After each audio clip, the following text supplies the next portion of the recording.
So I decided to start this project using a piece of leftover steel from the bayonet project.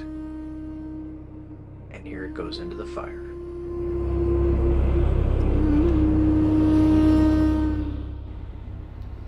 So the first thing I wanted to do was flatten this out, get a billet of what I thought was going to be the appropriate size, and then grind off all the potential inclusions or surface flaws.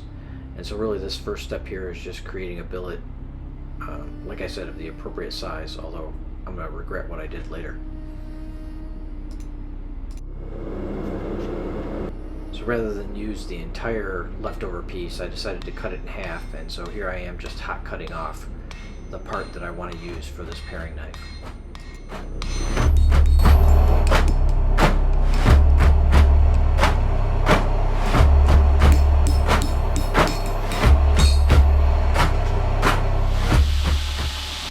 So after letting it cool off to the belt grinder, here I'm using a 60 grit belt just to get the scale off, get everything squared up, grind off any surface imperfections. This actually took quite a bit longer than I thought it would, just because I wanted to make sure I had a good, flat, clean surface billet.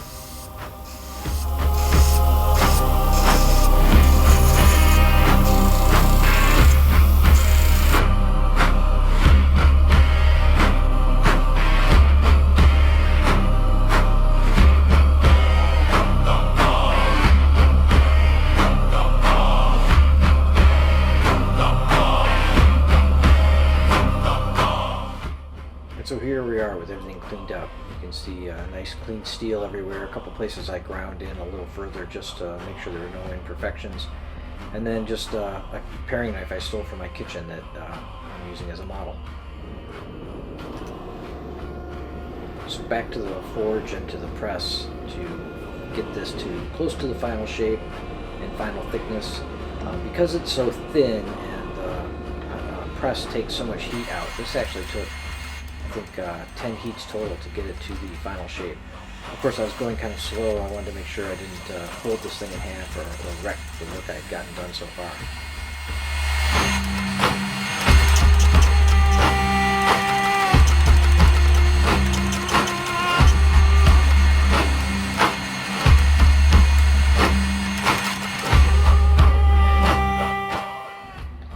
And it was about this time that I realized I probably should have left myself another, couple ounces of steel. I made the tang a little bit narrower than I was originally thinking. Anyway, it's always better to have more steel than less, and I'm notorious for always trying to cut things too close.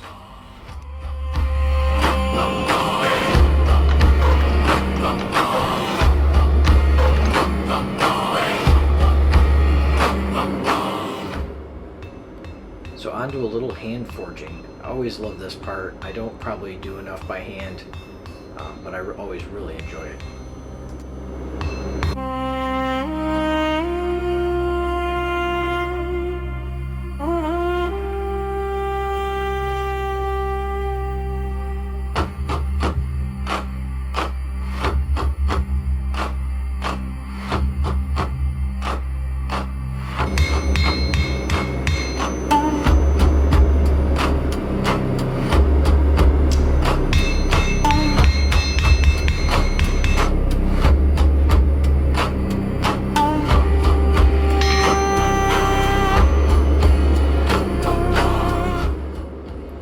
It's a little hard to see here. There's a small integral bolster that I left, which made it a little harder to straighten. I couldn't just lay it on the anvil and flatten the entire thing.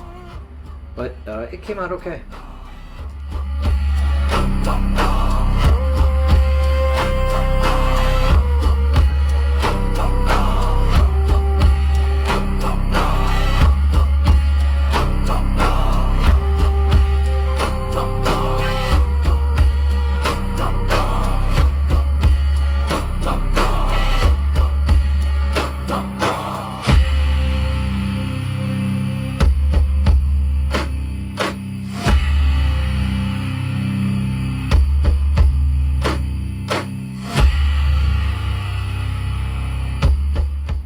So here we go, the final forged shape, still with scale on it, and kind of just a reference knife like I mentioned that I had to get back to my wife here pretty soon.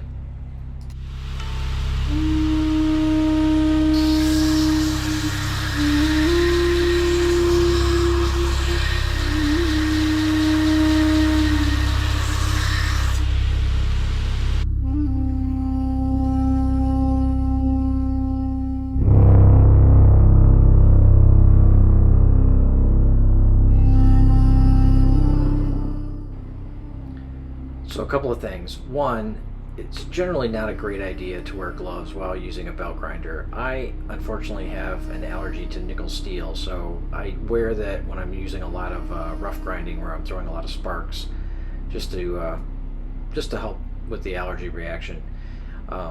The other thing I should say here is it's always a lot faster if you change belts and put on new belts, and I'm notoriously bad at that. I use a belt until it's on its very last legs.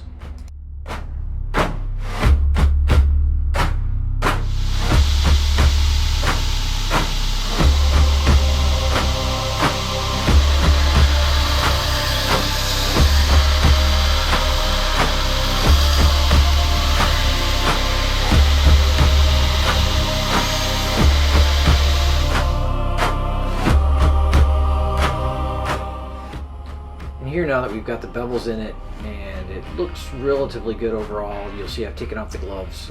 Things here, you need a little bit finer touch to do this. I honestly am still learning. There's so much finesse to this. It's really a feel thing as you kind of get everything aligned, but I think I'm slowly getting better.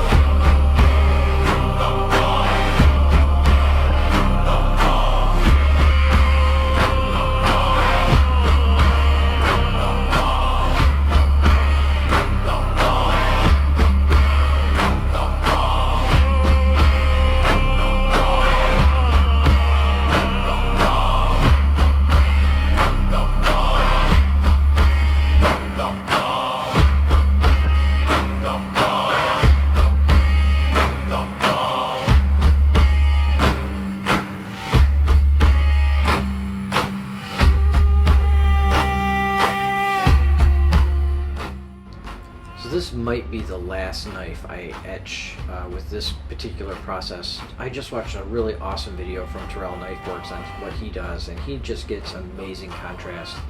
We'll be trying that on whatever I make out of Damascus next.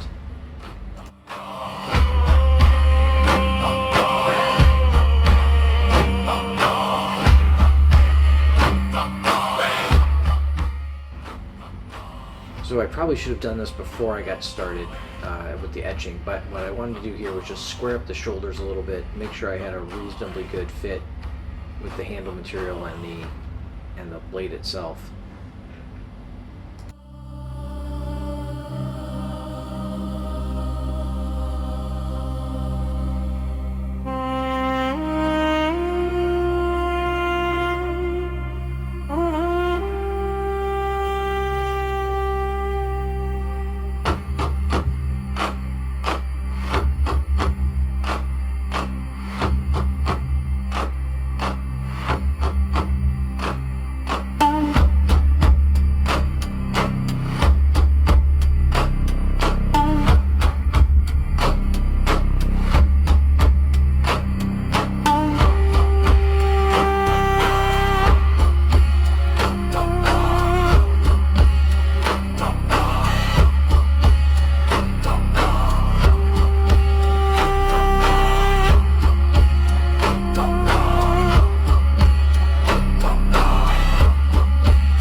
So after I sanded the handle up to about 800 grit and then buffed it, I had originally planned on putting a carnauba wax finish on it, which you can see the little tin there. Unfortunately, I bought a wax that has a wax and polish in it, so that did not end up working out. So instead I went with super glue essentially finish. I did end up putting 4 different coats on, lightly sanding and rubbing with acetone in between just to make sure it smoothed out. But overall, I was happy with it.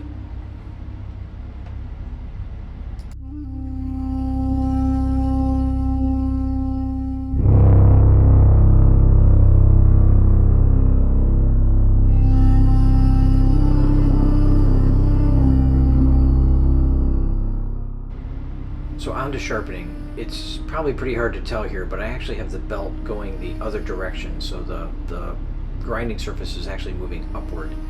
And as I get close to the edge, what I start to look for is a little thin, like wire burr that forms, and then I switch back and forth, pushing that burr each direction until I think I've got a pretty good edge everywhere. And what I'm really doing with my thumb is rolling that edge and seeing if I can see that little wire burr.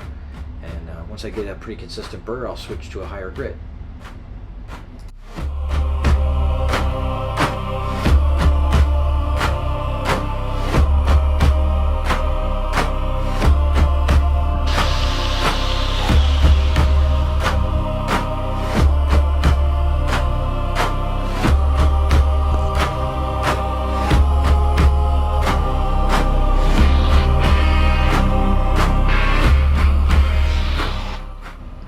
So I was really happy with how this cut. I only went to 400 grit on the final edging, and it had a pretty nice edge to it.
Hey Paul, this is other Paul. My wife has the camera. Let's see what you sent. Oh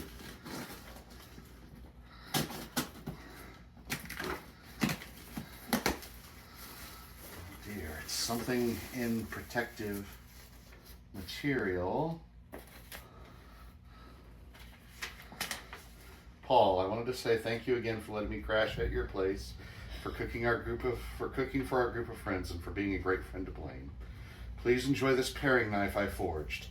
It's an 880 and 15N20 steel Damascus pattern twist, but as such, it is not stainless and will rust, especially if left wet. A quick dry and a light oil, even olive oil, will preserve it. I'd love to get your feedback as you use it. Well, I have no idea what the future holds. I will probably be in Texas a lot left after Blaine's passing. It was a pleasure meeting you, and I wish you and Amanda the best. I'll be posting a video soon on making this knife. Best, Paul. As it just so happens, Paul, this is the day after Blaine passed. So thank you. Oh my God, it's gorgeous. Really, really gorgeous. Wow. Thank you, buddy.